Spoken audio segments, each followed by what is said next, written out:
Hi everybody, I'm Bree the Plant Lady, and today I am doing some much needed repotting of my succulent collection. Now, as many of you know, I'm a huge succulent enthusiast. They're easy to grow, though most of what I have aren't hardy outside in the winter. They do quite well if you overwinter them just as a houseplant inside, store them under your house with grow lights, or in my case, stash them in my cold greenhouse and just don't water them. Now, many of the plants that I have in pots behind me here have actually been growing in these containers for about a decade, and I have not refreshed the soil. And in preparation of my upcoming class that is all about succulents on Saturday, April 18th, I wanted to get some of these repotted so that I can show attendees, well, how to refresh their old containers. So I thought that I would take a few of these and we'll carry them out back to where my soil cube is, and I'm going to show you how simple it is to get these succulents repotted to create fresh, really beautiful, dynamic, but super low maintenance displays. So I've been debating on what to do, and well, like this combo could really benefit from being divided. I certainly don't want this lily, which has proven to be super invasive in my garden. So I think I'm gonna go ahead and take this one and I'm gonna just unpot it, get everything separated, and I know that they'll all really benefit from being in fresh soil. I think I'm also at the same time gonna go ahead and take this mangave, get it cleaned up, pull off the pups, and maybe be able to use the mangave in the new container combination that I'm making. The real motivation behind this is because I got this really cool planter unpotted, and I was like, this is screaming to be filled with succulents. You know, it's kind of this funny shape. It's not the best at holding water, which is why succulents are a better option. And I'm just gonna go ahead and fill it about halfway with my veggie mix, which is actually ideal for succulents as well. I use veggie mix exclusively, period. I don't use any other product. You can use my code BreeGrows26, and that'll save you $10 on every big bag you order for the rest of the year, where it gets delivered in these 1 cubic yard bags that are waterproof and waiting for you to do random garden projects. It is just the best soil ever. Now I am going to start with this mangave. And I've obviously had this planted for quite a while. And well, the thing I like about mangaves is quite simple. They aren't sharp. In contrast to agave, which is part of their heritage, mangaves don't have super sharp tips, so you can actually interact with them.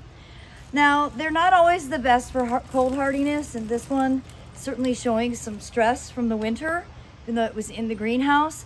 So I'm gonna take some time and clean all of this off, and then I'm gonna go ahead and divide all these pups. What I'll be left with is one really beautiful mature plant that can kind of be the anchor in this pot. And what I really like about this is the color matches the container.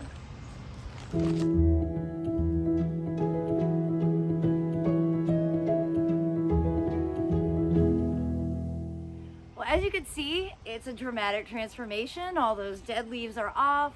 I have the pups ready to be potted, and I'm going to use this as my thriller element in the pot. So that's going to be the upright element. Then I'm going to add filler succulents and spiller succulents. That's kind of the easy way to describe the 3 elements of container gardening. So I'm going to put this towards the back. I'm going to go ahead and add some more compost now, and then I will disassemble the other pot, get everything divided up, cleaned up, and added here.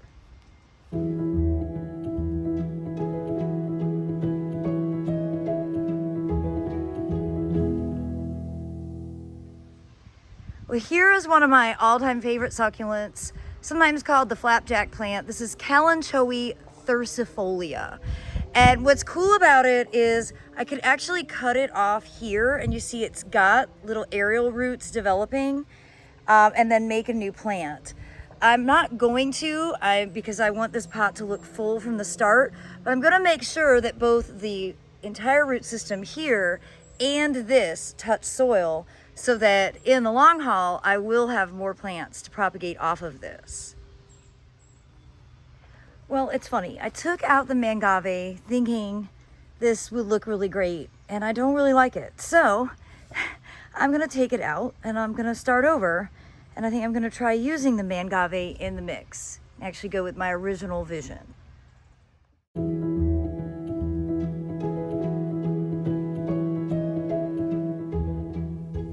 Well, I'm a lot happier with this combination. I think it looks great.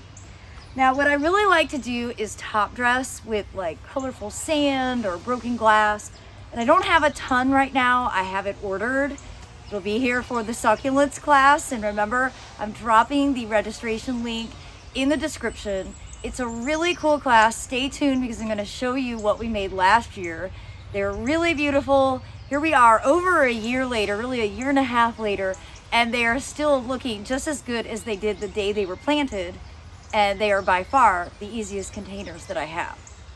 But with this pot, I'm gonna go ahead and I have some cool rocks that I found over the years that I wanna just use as anchors to kind of fill in some of the open space, hold all those plants in while they get established.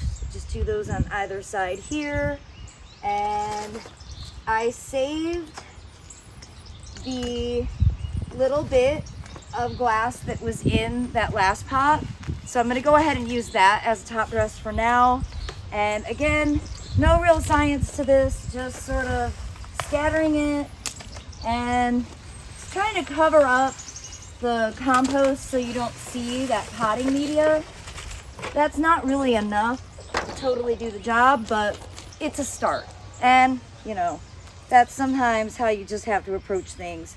You don't always have every single supply that you need for every job.